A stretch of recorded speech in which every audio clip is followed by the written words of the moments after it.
नमस्कार, मैं धीरज कुमार। बिहार के मुजफ्फरपुर जिले के अंतर्गत कुरहनी प्रखंड में एक ऐसे शख्सियत से आज आपको मिलवाने जा रहा हूं जो किसी परिचय की मोहताज नहीं है। अपनी युवा सोच और युवा पहचान के दम पर प्रखंड ही नहीं पूरे प्रदेश स्तर की राजनीति में एक अलग मुकाम हासिल किया है। तो आइए आज हम आपको मिलवाते हैं युवा नेता चंदन कुमार भास्कर जी से। सबसे पहले तो सर आपका बहुत बहुत धन्यवाद हमारे चैनल से जुड़ने के लिए। चलिए, आपको भी धन्यवाद कि आपने अपने जो पोर्टल चैनल है उस पर मुझे मौका दिया। और अभी कुरहनी में चुनाव है और आप आए हैं और आप अपनी बात लोगों से पूछ रहे हैं, हमसे भी पूछ रहे हैं, इसके लिए आपको धन्यवाद। और धन्यवाद सर। सबसे पहले तो हम एक छोटा सा मैसेज युवा पीढ़ी में आपके माध्यम से एक संदेश, युवा पीढ़ी को क्या संदेश देना चाहते हैं? युवाओं को संदेश यही देना चाहते हैं क्योंकि कुरहनी में चुनाव है और राजनीति कुरहनी का अंगड़ाई ले रहा है। आप अपनी भागीदारी सुनिश्चित कीजिए और युवाओं को मौका दीजिए। किसी भी युवाओं को जो कुरहनी का बेटा हो, हम उसके साथ खड़े हैं। लगता है कि मैं उनकी आवाज़ बन सकता हूं तो वो मेरे साथ रहें, क्योंकि आज कुरहनी में 20-25 वर्षों से बाहरियों का एकदम जहागीर हो गया है। जैसे अंग्रेज ने मुझे संकुचित करके मेरे विचारधारा को दमन करके अपनी सत्ता हथियाई थी, उसी तरह आज कुरहनी को कुछ बाहरियों ने यहाँ जागीर समझ करके रखा है। इसलिए उनको यहाँ से भगाना है और अपनी सत्ता को पुनः कायम करना है। जो कुरहनी का बेटा, कुरहनी का नेता स्वर उठा है, इसके संकल्प के साथ हम उनके पीछे खड़ा हैं। एक काफ़ी कम उम्र में आपने प्रखंड के स्तर और प्रदेश स्तर तक की राजनीति में काफ़ी कुछ एक अलग मुकाम हासिल किया है। तो इस बार आप टिकट के युवा में सबसे दावेदारों में सबसे ऊपर आ रहे हैं, तो आपको क्या लगता है कि पूरे युवा आपके साथ रहेंगे? देखिए, टिकट तो सब लोग जानते हैं कि पार्टी की परिपाटी है कि पार्टी से जो टिकट लाता है उसकी भूमिका होती है, लेकिन उसके बावजूद युवाओं की पूरी चाहत है कि कोई युवा टिकट लेके आए। मैं पिछले 12-13 सालों से कुरहनी में सक्रिय हूँ और हम जब स्थानीय लेवल 2001 से हमारे पापा मम्मी मुखिया रहे हैं, तो राजनीति में मेरी भागीदारी शुरू से रही है। पटना में भी हम मगध यूनिवर्सिटी छात्र संघ का चुनाव 2 बार जीते, छात्र संघ महासचिव। उसके बाद हम जब पटना से मूवमेंट कुरहनी की तरफ किए 15 के बाद, तो हमने कुरहनी में बहुत सारे चीज़ों पर युवाओं को जोड़ा, चाहे वो खेल के क्षेत्र में हो। हमने एक मुद्दा को लेकर आया था कि कुरहनी में उस समय बिजली की बहुत अधिक समस्या थी, सरकार का स्कीम भी बहुत सारा था, वो भी चल रहा था। तो हमने युवाओं के साथ और स्थानीय जनप्रतिनिधि का बहुत सहयोग था, तो कुरहनी में लगभग जितनी बिजली की समस्या थी हमने युवाओं के साथ और सारे युवा को हमने राजनीति में सक्रिय किया। और आज जो लोग कह रहा है सोशल मीडिया, फेसबुक, तो मैं आपको बता दूं फेसबुक की राजनीति कुरहनी में मैंने सोशल मीडिया से चालू कराया और सबको बताया कि राजनीति एक केवल दौड़ भाग करके नहीं, अपने संवाद को दूसरे से स्थापित करके भी किया जा सकता है। और सोशल मीडिया पे वो एक्टिव हुआ, सारे लोग जाने और सारे युवाओं को मैंने प्रेरणा दिया कि आप पढ़ाई करिए, खेल के क्षेत्र में आगे बढ़िए, जहाँ भी मेरा ज़रूरत पड़े, सहयोग हो, आप मुझे बताएंगे तो मैं दूंगा। और मैं आपको चैनल ऑन रिकॉर्ड बोल रहा हूँ कि खेल के क्षेत्र में मैंने जो चाहे बॉल बैडमिंटन टूर्नामेंट कराया हो, कबड्डी कराया हो, साइकिल पोलो कराया हो, इस सब चीज़ से आज 25-30 युवा जो है कुरहनी के, वो सारे बिहार पुलिस, रेलवे सब में नौकरी लिए हैं। तो हमारे भी समाज में किसी न किसी रूप से आपका जो ये बिजली के क्रांति के रूप में आपने जो सराहनीय कदम प्रखंड में किया या प्रदेश में किया, तो समाज में किसी न किसी रूप से आप हमेशा जुड़े हुए हैं। तो ऐसा भी लग रहा है कि आपका जो दमखम है, युवा दमखम के साथ आप चुनाव में मैदान में जब आएंगे तो कुरहनी जो है स्थानीय को ही स्वीकार करेगी। इस बार बाहरी का मुद्दा तो पहले से ही कुरहनी में चल रहा है कि बाहरी भगाओ, स्थानीय लाओ। तो एक कुरहनी का बेटा के रूप में युवाओं के साथ साथ जो भी बड़े बुजुर्ग हैं, मतदाता मालिक हैं या जनता है कुरहनी की, सबका आशीर्वाद आपके साथ रहेगा, युवाओं का साथ आपके साथ रहेगा।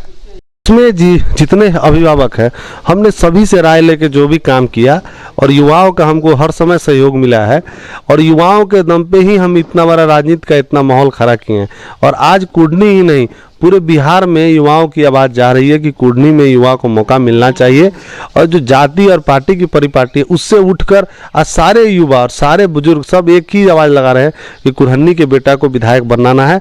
लेकिन सिर्फ विधायक बनने से नहीं हो जाएगा, कुरहनी को अभी विधायक नहीं, नेता चाहिए। हम कोई बोझा नहीं बनना चाहते हैं विधायक बन के। अभी तक 20 सालों में क्या हुआ, लोग विधायक जरूर थे लेकिन कुरहनी के लिए बोझा थे।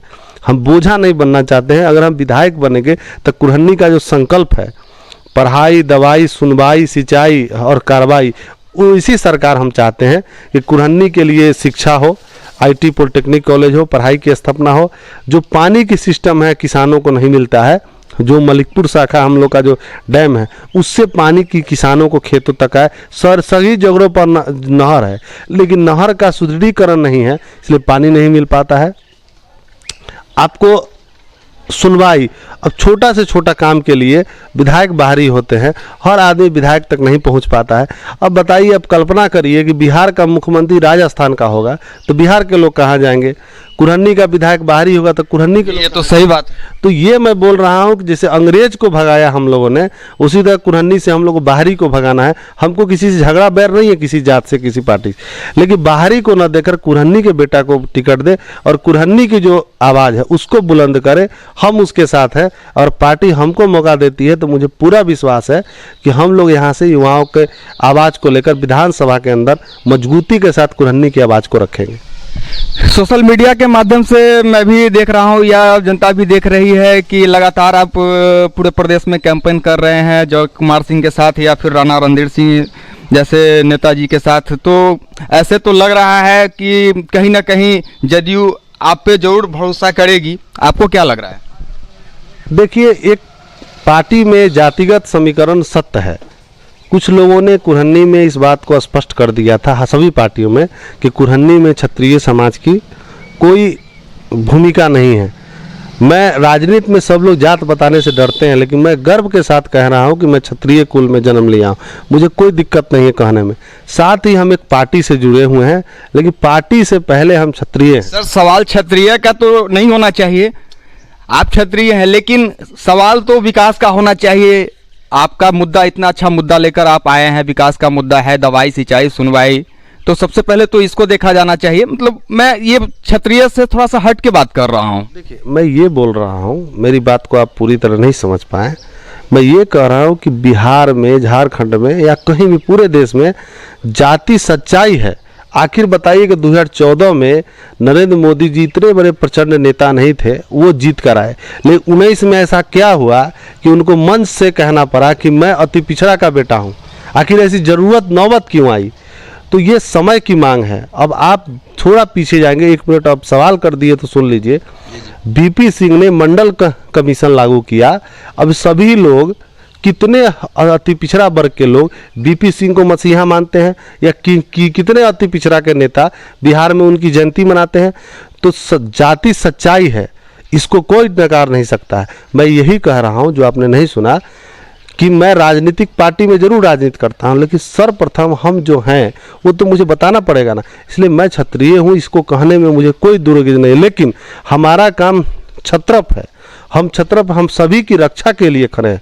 हमने, हमारा इतिहास है, हमारे कुल में महाराणा प्रताप, राजा राम, राणा, सब लोगों ने जन्म लिया। उन सब का इतिहास जब आप पढ़ेंगे तो हम लोगों ने दूसरे के लिए, रक्षा के लिए अपना प्राण दे दिया है।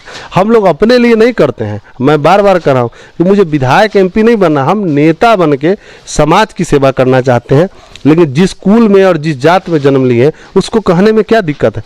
वही चीज़ मैं फिर दूसरे मुद्दे पर आ रहा हूँ कि हमारे समाज के लोगों ने कुरहनी में 2-3 दिन पहले लगातार हम लोग की मीटिंग चल रही है, उन्होंने ये कहा है, चूंकि लोग समझता है कि राजपूत का मतलब हुआ भाजपा, एक परिपाटी है कि राजपूत का मतलब भाजपा। ऐसी बात नहीं है, ऐसा नहीं है। हमारे समाज को जो सम्मान देगा, मैं नीतीश कुमार के साथ हूँ, मैं गर्व से कह रहा हूँ कि मैं नीतीश कुमार के साथ हूँ, लेकिन मैं ये भी ऑन रिकॉर्ड कह रहा हूँ कि जहाँ मेरी स्वाभिमान की बात होगी, मैंने एक नीतीश किया, 100 नीतीश को छोड़ सकता हूँ। मेरे लिए स्वाभिमान बड़ा है, पार्टी सेकेंडरी है। जी जी, बिल्कुल सही बात है। तो ये चीज़ है कि बिहार के विकास, कुरहनी के विकास के लिए किसी पार्टी को छोड़ना पड़े, एक क्षण भी मैं देर नहीं लगाऊंगा। लेकिन पार्टी मतलब नहीं है, लेकिन मैं जो हूँ, मुझे कहने में गर्व है और मैं अपने समाज की और इस समाज की बात को पुरजोर तरीके से हर समय में रखता हूँ। अब मैं रखूँगा, और कुरहनी में जब मुझे मौका मिलेगा तो जो मेरा इतिहास रहा है क्षत्रप, दूसरे की रक्षा, दूसरे की सेवा, दूसरे का सम्मान, वो मैं हर हाल में दिलाकर रहूँगा। ये मेरा संकल्प है।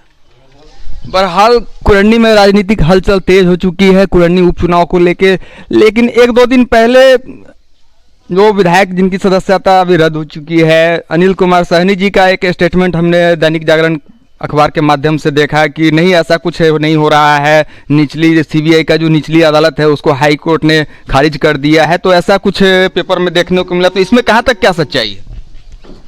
देखिए, वो विधायक रहे हैं, राज्यसभा के सांसद रहे हैं, लेकिन कभी कभी नॉन पॉलिटिकल बात वो करते हैं। मेरा ये कहना है कि जिस कोर्ट ने उनको क्लेम किया, अटेम्प्ट किया, जब उन्होंने अटेम्प्ट किया, बिहार विधानसभा से उनकी सदस्यता चली गई, तो वो नौकरी तो नहीं कर रहे थे, सदस्य थे जनता। तो किसी पद से जब कोई जनप्रतिनिधि रिमूव हो जाता है, तो जब तक वो जीत कर नहीं जाता है तब तक फिर उस सदन का सदस्य नहीं बन सकता है। तो ये कानूनी प्रक्रिया है। हाई कोर्ट ने उनकी जो गिरफ्तारी है या उनकी जो क्लेम, उस पर रोक लगाया, न कि उनकी सदस्यता वापस हो जाएगी। आप समझते हैं कि लोकतंत्र में, लोकशाही में जनता के द्वारा चुना हुआ प्रतिनिधि ही विधायक एमपी संसद बनता है, तो उसकी प्रतिनिधित्व तो जनता करती है। लेकिन एक न्यायपालिका है, उसमें जब किसी चीज़ पर क्लेम हो जाता है तो उसको स्वतः ही इसको स्वीकार कर लेना चाहिए।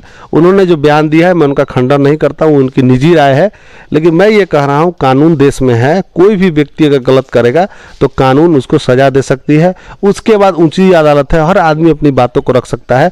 लेकिन इतना जरूर मैं कहूँगा कि उनको कुरहनी के संदर्भ में या कुरहनी के विधायक के संदर्भ में, वो भारत के नागरिक है, उनको कानून पे भरोसा रखना चाहिए। कानून अगर सत्य समझेगा तो उनको न्याय मिलेगा। लेकिन ये कह देना कि हाँ ये मिसकॉन्फ्लेंसी नहीं करना चाहिए किसी भी व्यक्ति को। जनता को गुमराह किसी को नहीं करना चाहिए, चाहे वो अनिल सहनी हो, चंदन कुमार भास्कर हो, या कोई भी लीडर हो, नीतीश कुमार हो, नरेंद्र मोदी, जनता के सामने खास करके वो एक वरिष्ठतम नेता रह चुके हैं, राजनीतिक रह चुके हैं और राज्यसभा के सांसद रह चुके हैं, तो उनके मुख से इस तरह का अमर्यादित भाषा शोभा कहीं ना कहीं नहीं देता है। किसी भी पॉलिटिकल व्यक्ति को अनपार्लियामेंट्री शब्द का इस्तेमाल नहीं करना चाहिए। कानून पे भरोसा रखना चाहिए। आखिर एक बात बताइए, कानून के तहत ही चुनाव हुआ, कानून के तहत ही वो विधायक बने, कानून के तहत ही राज्यसभा में गए, तो फिर कानून को आप क्लेम नहीं कर सकते हैं। कानून पे आप विश्वास रखिए, न्याय अगर आपके साथ है तो न्याय मिलेगा। अभी आप दोषी करार है, आप स्वीकार कीजिए कि हाँ हमसे कहीं ना कहीं मिस्टेक हुई है जिसके कारण ये मुझे मिला है। किसी निजी पार्टी व्यक्ति को बोलना मैं उचित नहीं मानता हूँ, मैं उनको भी उचित नहीं मानता हूँ। मैं ये कह रहा हूँ कि आपकी जो बात है आप कोर्ट में रखिए, कोर्ट ऑफ कॉन्फ्लिक्ट कीजिए। आपकी बात अगर सत्य होगी तो कोर्ट आपको बरी देगा। न्याय ही प्रक्रिया है जिस पर सबको विश्वास रखना चाहिए। इसलिए मैं ऐसा नहीं मानता हूँ। और कोई भी गलत करेगा, राजा हो या रंग हो, लोकतंत्र है, उसकी सजाए उसको मिलेगी। हाल ही में मोकामा उपचुनाव और गोपालगंज उपचुनाव संपन्न हुआ, नतीजा भी सामने आ चुकी है, तो इसमें कहीं ना कहीं कुरहनी भी चर्चा का विषय है कि महागठबंधन को कितना फायदा मिलता दिख रहा है। देखिए, मैं वही बात बीच में कहा हूँ जिन्होंने आपने काट दिया, मैं वही कह रहा हूँ। बोचहा का चुनाव देखिएगा तो जिन समाज के टिकट वहाँ अमर पासवान को मिला था, लोग परंपरागत वोट किसका मानते थे वो आप जानते हैं, समीकरण टूट गया। मोकामा में आप देखिएगा तो वो समाज का भी वोट लोग किसको मानता है, वो भी समीकरण। गोपालगंज में भाजपा की जीत नहीं हुई है।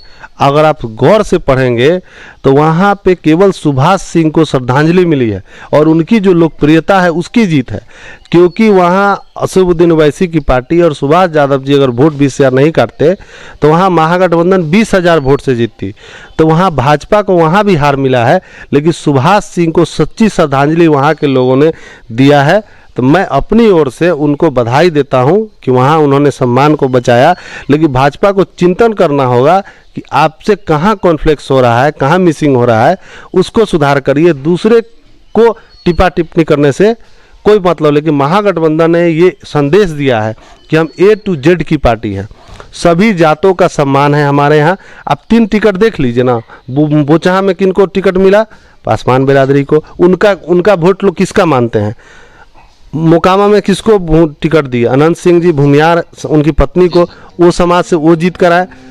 गोपालगंज में आप वैश्य बनिया को टिकट मिला। तो आरजेडी और जदयू या कोई भी महागठबंधन वो एक दिखाना चाहते हैं कि बिहार में हम सभी पार्टी को, सभी जाति को, जो उन पर आरोप लगता है कि केवल MY समीकरण, ऐसा नहीं है। तेजस्वी जी ने स्पष्ट किया है कि हम A to Z की पार्टी है, वो लेके चल रहा है। लेकिन आज मैं भाजपा की पार्टी से पूछना चाहता हूं कि आप में कौन लोग हैं जिनको राजनीति में हैसियत है बिहार में कुछ बात रखने की।